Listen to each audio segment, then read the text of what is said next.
La ilaha illallah Muhammadun Rasulullah.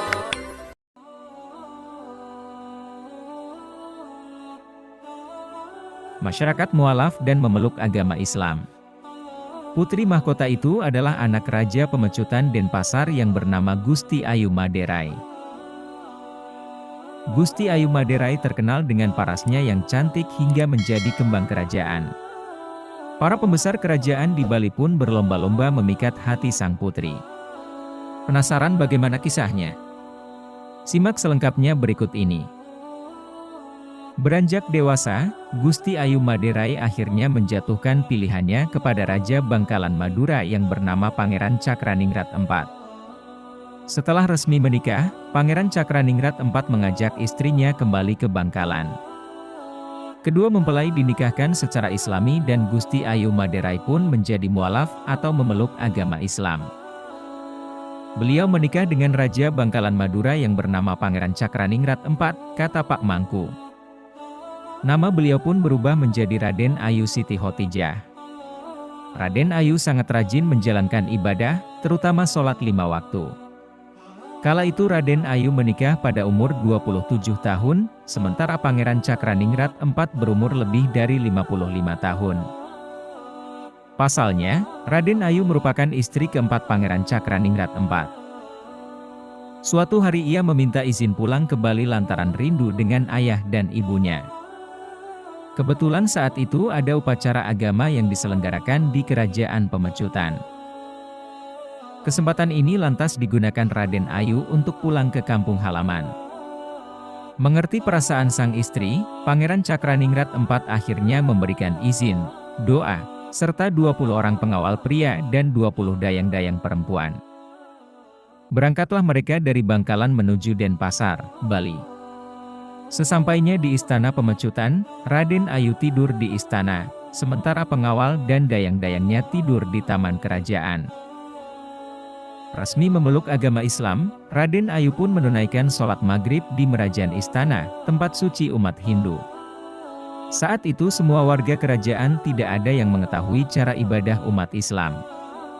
Mereka pun menduga Raden Ayu sedang mengeluarkan ilmu hitam. Patih kerajaan melaporkan hal itu kepada Raja Pemecutan. Raja yang juga ayahnya marah dan memerintahkan Raden Ayu dibunuh. Tidak lama kemudian, Patih mengajak Raden Ayu Siti Khotijah ke depan pura Kepuh Kembar. Raden Ayu memiliki firasat jika dirinya akan dibunuh, ia pun meninggalkan pesan dan menjelaskan bahwa kala itu sedang beribadah menurut agama Islam. Selain itu, beliau juga berpesan agar tidak dibunuh dengan senjata tajam karena hal itu akan sia-sia. Pakailah cucuk konde saya ini yang telah disatukan dengan daun sirih dan diikat benang tridatu, benang 3 warna yakni putih, merah, dan hitam, cerita Pak Mangku. Raden Ayu meminta patih kerajaan melemparkan cucuk kondenya ke dada sebelah kiri. Apabila tubuhnya mengeluarkan asap dan berbau busuk saat meninggal, patih boleh membuang mayatnya sembarangan. Namun jika asap dari tubuhnya beraroma harum, Raden Ayu meminta sang patih untuk membuatkan tempat suci yang disebut keramat. Benar saja, begitu cucuk konde ditancapkan, tubuh Raden Ayu Siti Khotijah mengeluarkan asap dan aroma harum yang semerbak. Seluruh lingkungan kerajaan pun mengakui aroma harum itu. Sang ayah mengaku menyesal dengan keputusannya. Jenazah Raden Ayu lantas dimakamkan dan dibuatkan tempat suci yang disebut keramat.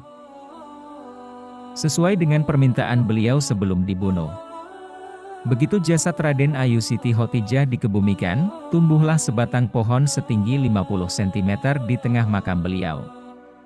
Dicabuti sampai 3 kali pohon itu kerap tumbuh kembali.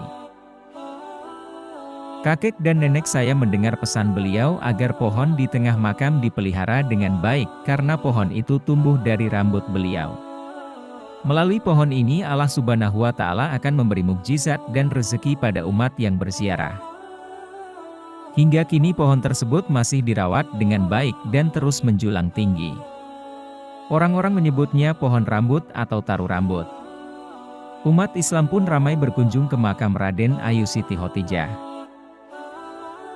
Itulah tadi kisah haru putri Raja Bali jadi mualaf. Terima kasih sudah menonton, semoga kita semua diberi taufik dan hidayahnya.